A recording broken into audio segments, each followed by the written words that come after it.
สวัสดีครับผมอยู่กับเพื่อนๆครับที่น้ำตกไซโยกครับผมครับผมตอนนี้อยู่บนรถสองแถวครับ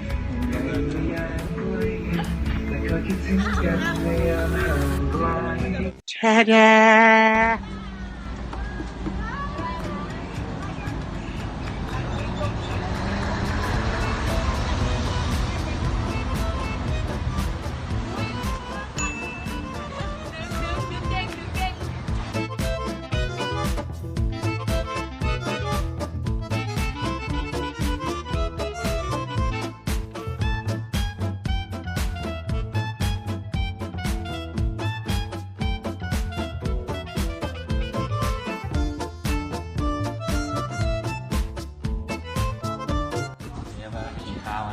สั่งอะไรครับ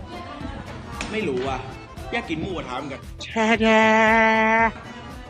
มากินอะไร ส้มตำเทียบเลย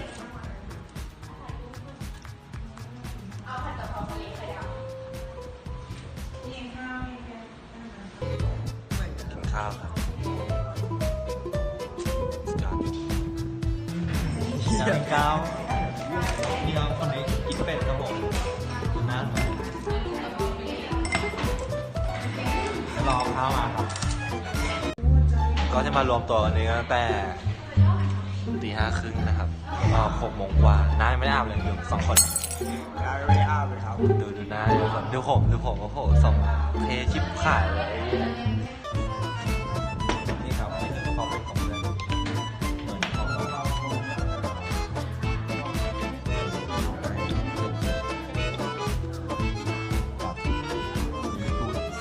ความกินเนาะกินเสร็จแล้วนะครับเราไปต่อที่น้ำตก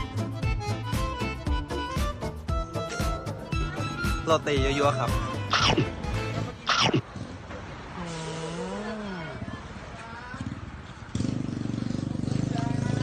อร่อยเลย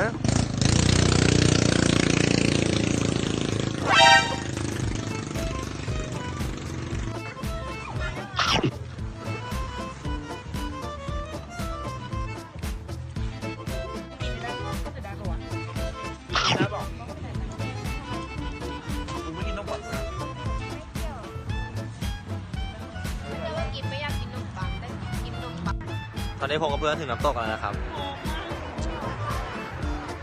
สุดยอดไปเลยครับผม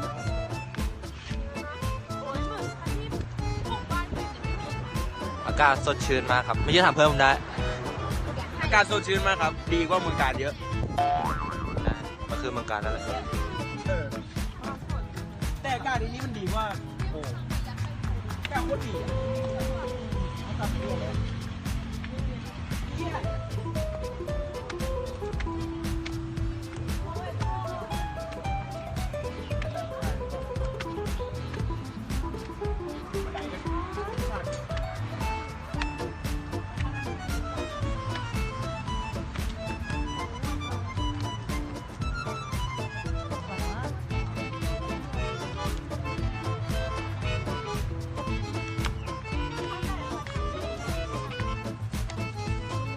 ต้องอยู่ข้างบนเนี่ย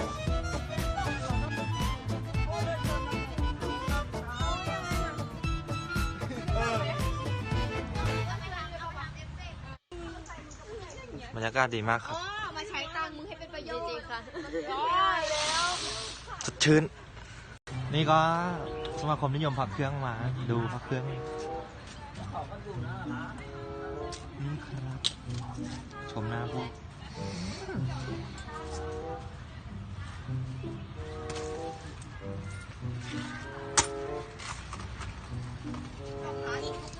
เมื่อกี้พาเครื่องอันนี้ก็เป็นเครื่องประดับสำหรับผู้หญิงนะครับก่อนเลยไปต่อ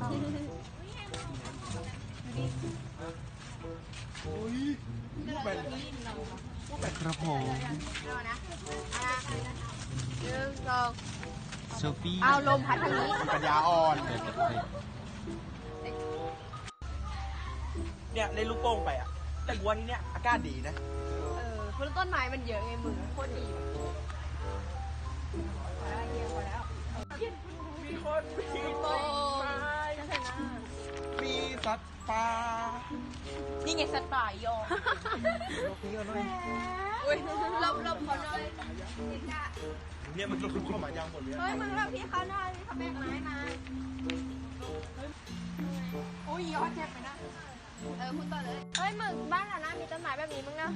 โอ้ยมึงถ้าที่ปลูกบ้านเราจริงจังจะไม่มี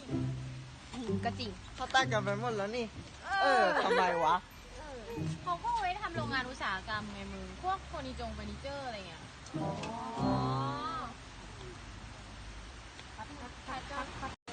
คุณรู้เปล่าที่เนี้ยสะอาดมากเลยนะแบบพื้นที่ไม่มีขยะแม้แต่ชิ้นเดียว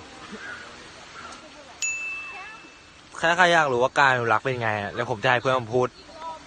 จัดไปเลย ธรรมชาติมีได้หลายวิธีไว้มึงอย่างแรกคือการดูแลแล้วป้องกันไม่ให้ถึงการทิ้งขยะลงในแม่น้ำไว้หลวง จริงป่ะมึง